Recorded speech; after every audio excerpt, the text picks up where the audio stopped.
सुप्रभात बच्चों। तो आज आपका पाठ 10 का अनुवाचन कार्य है हमारी ऋतुएं। सर्वप्रथम तो आपको इस पाठ से यह पता चलेगा कि हमारे भारत में कितनी ऋतुएं हैं। हमारा ही एक ऐसा देश है जहाँ 6 ऋतुएं होती हैं और जो अपने आप आती हैं और जाती हैं, जिसका हम सभी लाभ उठाते रहते हैं।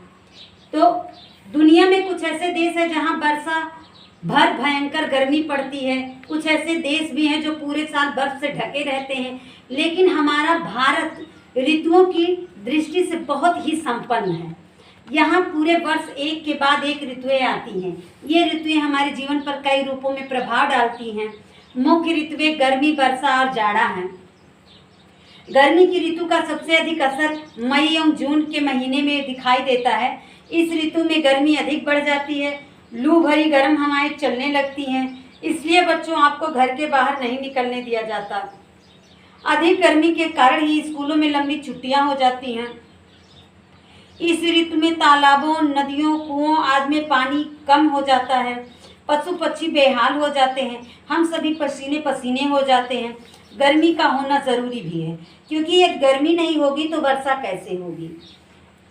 और दूसरी बात, हमारे शरीर का तापक्रम अगर बढ़ेगा नहीं तो कभी हमारे अंदर जो रोमकूप के द्वारा जो मैल हमारे अंदर की निकल जाती है वह बाहर नहीं निकलेगी।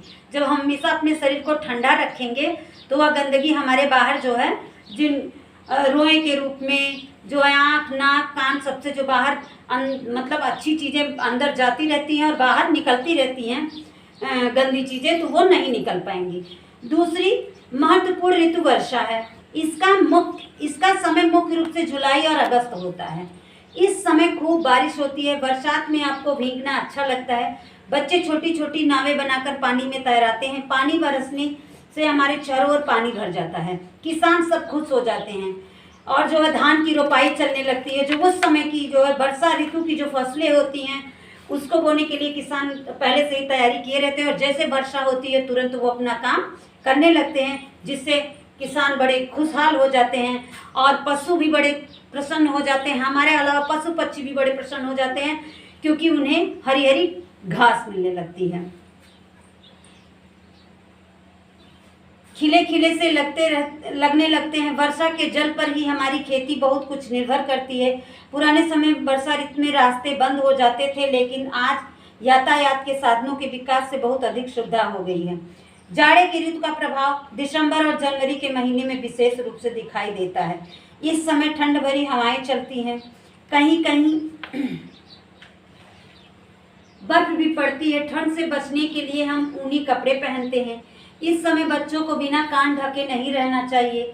जाड़े की ऋतु में पशु पक्षियों तथा गरीब लोगों को अधिक कष्ट होता है। ऋतुओं की तरह हमारा जीवन भी परिवर्तनशील है। प्रत्येक स्थिति में हमें प्रसन्न रहना चाहिए। इस पाठ से बच्चों हमें यही शिक्षा मिलती है।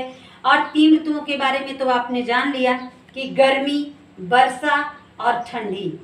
तो गर्मी, वर्षा और गर्मी के बाद वर्षा, वर्षा के बाद जो है ठंडी आ जाती है। उसके बाद फिर जब गर्मी आना होता है तो एक मौसम ऐसा होता है जो ठंडी में ही 2 होते हैं, एक शरद होता है, एक शिशिर होता है। जो शरद ऋतु होती है वो ठंडक के आरंभ का समय होता है, और जो शिशिर होता है वो अत्यधिक ठंडक कड़ाके की ठंड वाला मौसम होता है। तो ठंडक में भी 2 ऋतुएं होती हैं, एक शरद, एक शिशिर।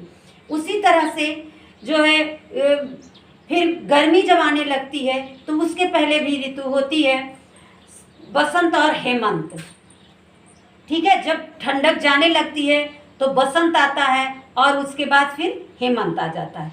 तो सर्दी, गर्मी जो है, गर्मी, वर्षा, शरद, शिशिर और जो है हेमंत, बसंत। तो इस तरह से 6 ऋतुएं हमारे भारत में आती हैं। हमारे भारत की 6 ऋतुएं हैं, जिसका हम भरपूर मात्रा में लाभ उठाते हैं। हम कभी पूरी खूब गर्मी देखते हैं तो कभी खूब ठंडी में रहते हैं, कभी हल्की ठंडी हल्की गर्मी में रहते हैं, कभी जो है हल्की गर्मी हल्की ठंडी में रहते हैं, कभी बरसात में रहते हैं। तो बच्चों, आपका ये अनुवाचन कार्य आज समाप्त हो गया इस पाठ का। आप इसका शब्दार्थ अपनी किताब में लिखेंगे और जो है आगे फिर हम आपको बताएंगे कितनी ऋतुएं होती हैं और इनके क्या क्या नाम हैं, इनको हम अच्छी तरह से आपको लिखवाएंगे। और इस पाठ को एक बार आप घर पे बैठ के पुनः पढ़ेंगे तथा शब्द अर्थ अपनी कॉपी में लिख करके याद करेंगे। यही आपका गृह कार्य है। तो आज के लिए बस इतना ही। धन्यवाद।